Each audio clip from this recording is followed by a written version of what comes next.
রবীন্দ্র মুক্ত বিদ্যালয় coaching centre, সন্তোষ স্যারের কোচিং সেন্টার, শিক্ষা দিশারি একাডেমিতে আপনাদের স্বাগত জানাই।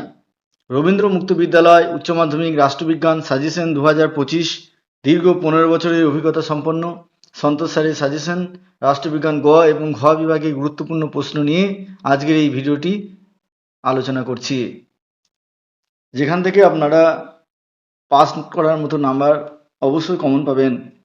তাহলে ভিডিওটি ভালো করে ফলো করুন, দেখুন, ভালো লাগলে লাইক করবেন, সাবস্ক্রাইব করবেন এবং শেয়ার করে দেবেন। চলুন শুরু করা যাক। বিভাগ গ, 3 দাগে থাকবে যে কোনো 9টি প্রশ্নের উত্তর দাও। 4 × 9 = 36। বিভাগ গয়ে 9টি প্রশ্নের উত্তর করতে হবে, যেখানে প্রতিটি প্রশ্নের মান থাকবে 4 করে। 4 × 9 = 36। 3 ক, রাষ্ট্রের সংজ্ঞা দাও এবং রাষ্ট্রের বৈশিষ্ট্যগুলি আলোচনা করো। রাষ্ট্রের সংজ্ঞা দাও এবং রাষ্ট্রের বৈশিষ্ট্যগুলি আলোচনা করো, এটি খুবই গুরুত্বপূর্ণ প্রশ্ন। খ, রাষ্ট্রের উৎপত্তি সংক্রান্ত সামাজিক চুক্তি মতবাদটি পর্যালোচনা করো। রাষ্ট্রের উৎপত্তি সংক্রান্ত সামাজিক চুক্তি মতবাদটি পর্যালোচনা করো, মানে আলোচনা করো। গ, টিকা লেখো সমাজতত্ত্ব ও রাষ্ট্রবিজ্ঞান। টিকা লেখো সমাজতত্ত্ব ও রাষ্ট্রবিজ্ঞান। ঘ, ভারত একটি সার্বভৌম সমাজতান্ত্রিক ধর্মনিরপেক্ষ গণতান্ত্রিক সাধারণতন্ত্র আলোচনা করো। ভারত একটি সার্বভৌম সমাজতান্ত্রিক ধর্মনিরপেক্ষ গণতান্ত্রিক সাধারণতন্ত্র আলোচনা করো। ইং, সাধারণ সভার গঠন ও কার্যাবলী লেখো। সাধারণ সভার গঠন ও কার্যাবলী লেখো। কয়েকটি প্রশ্ন দিলাম? 5টি। এই 5টার মধ্যে আপনারা অবশ্যই 3টি প্রশ্ন কমন পাবেনই পাবেন। পরের প্রশ্ন, চ, জাতীয়তাবাদ কথাটির অর্থ কি? ইহা কি আন্তর্জাতিকতার পরিপন্থী? জাতীয়তাবাদ কথাটির অর্থ কি? ইহা কি আন্তর্জাতিকতার পরিপন্থী?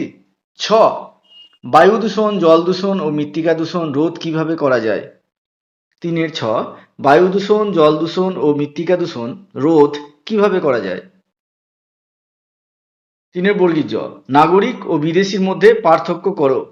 নাগরিক ও বিদেশির মধ্যে পার্থক্য করো বা লেখো। 3 ঝ, সার্বভৌমিকতার সংজ্ঞা দাও। সার্বভৌমিকতার রূপগুলি আলোচনা করো। সার্বভৌমিকতার সংজ্ঞা দাও। সার্বভৌমিকতার রূপগুলি আলোচনা করো, এটি খুবই গুরুত্বপূর্ণ প্রশ্ন। ত্রিবালিঙ্গ, ভারতের রাষ্ট্রপতির ক্ষমতা ও কার্যাবলী আলোচনা করো। ভারতের রাষ্ট্রপতির ক্ষমতা ও কার্যাবলী আলোচনা করো। ট, নাগরিকতা বলতে কি বোঝো? নাগরিকতা অর্জনের পদ্ধতিগুলি আলোচনা করো। নাগরিকতা বলতে কি বোঝো? নাগরিকতা অর্জনের পদ্ধতিগুলি আলোচনা করো। অর্থাৎ নাগরিকতা বলতে কি বোঝো লিখতে হবে এবং নাগরিকতা কি কি পদ্ধতিতে অর্জন করা যায় সেই পদ্ধতিগুলি আলোচনা করতে হবে। অথবা নাগরিকতার সংজ্ঞা দাও। নাগরিকতা বিলোপের কারণ বা পদ্ধতি কি কি? নাগরিকতার সংজ্ঞা দাও। নাগরিকতা বিলোপের কারণ বা পদ্ধতি কি কি? এই প্রশ্নটা খুবই গুরুত্বপূর্ণ প্রশ্ন। নাগরিকতা বলতে কি বোঝো বা নাগরিকতার সংজ্ঞা একই। যদি আসে নাগরিকতা অর্জনের পদ্ধতি, তাহলে অর্জনের পদ্ধতি লিখবেন। যদি আসে নাগরিকতা বিলোপের কারণ বা পদ্ধতি, তাহলে বিলোপের কারণ বা পদ্ধতি লিখবেন। তাহলে এই টয়ের প্রশ্নটি খুবই কিন্তু গুরুত্বপূর্ণ থাকছে। 3 দাগের ঠ, রাষ্ট্রবিজ্ঞান কি বিজ্ঞান পদবাচ্য? সংক্ষেপে লেখো। রাষ্ট্রবিজ্ঞান কি বিজ্ঞান পদবাচ্য? সংক্ষেপে লেখো।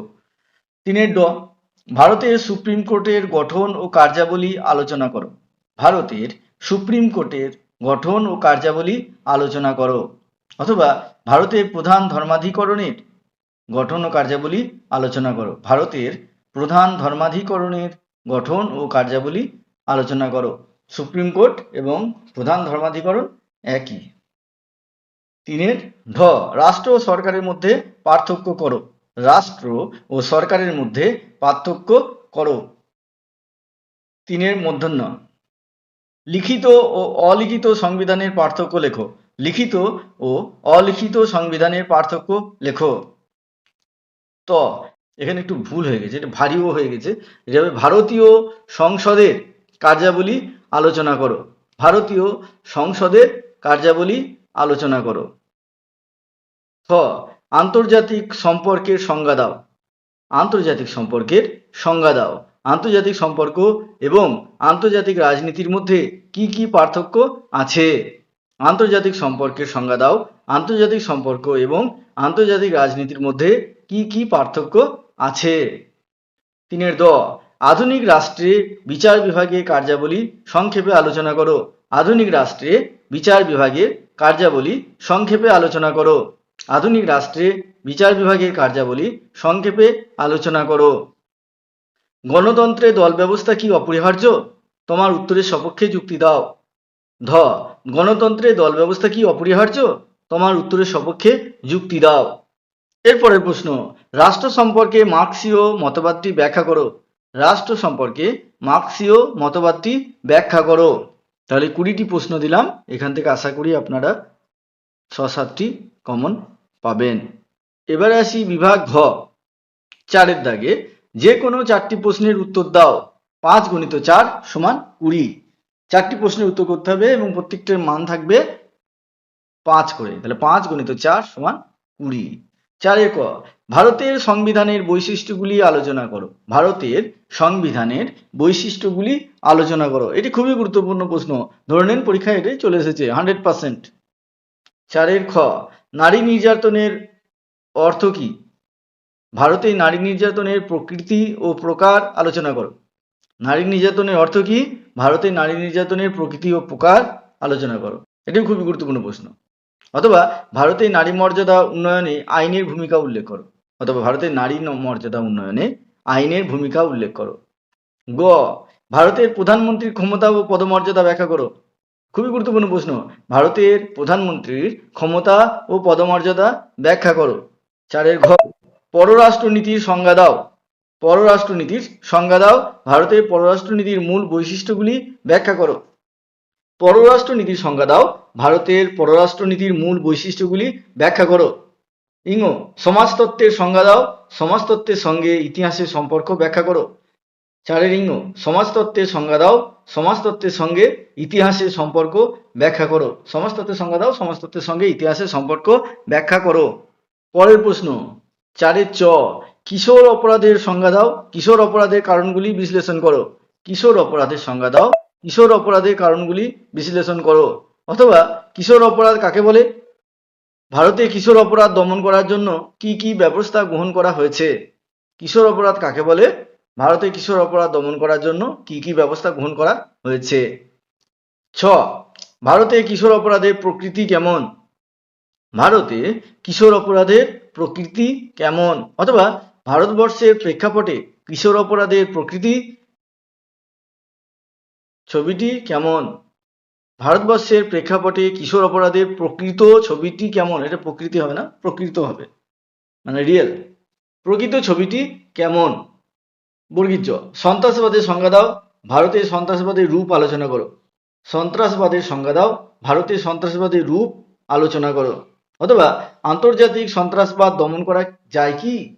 আন্তর্জাতিক সন্ত্রাসবাদ দমন করা যায় কি? 4 ঝ, ভারতের সমাজতত্ত্বের উদ্ভবের ইতিহাস আলোচনা করো। ভারতীয় সমাজ ব্যবস্থার বৈশিষ্ট্যগুলি লেখো। ভারতীয় সমাজ ব্যবস্থার বৈশিষ্ট্যগুলি লেখো। অথবা ভারতীয় সমাজ ব্যবস্থার পর্যালোচনা করো। ভারতীয় সমাজ ব্যবস্থার পর্যালোচনা করো। 10টি প্রশ্ন দিয়েছি, আশা করি এই 10টি প্রশ্ন থেকে 2টি কমন থাকবে। আমাদের ভিডিওগুলি যদি আপনাদের ভালো লেগে থাকে, যদি সহায়ক মনে করেন, তাহলে অবশ্যই সাবস্ক্রাইব করবেন এবং পরবর্তীতে আমরা অনেক আগে থেকেই ভিডিও দেব। এবছর সেরকম সময়ের অভাব এবং প্রিপারেশন নেই, সেজন্য আমরা দিতে পারলাম না, এই শুরু করেছি। পরের বার থেকে অনেক আগে আগে পেয়ে যাবেন এবং এই প্রশ্ন উত্তরগুলো বাড়িতে প্র্যাকটিস করবেন এবং পরীক্ষা দেবেন এবং নিশ্চিন্তে সফল হবেন।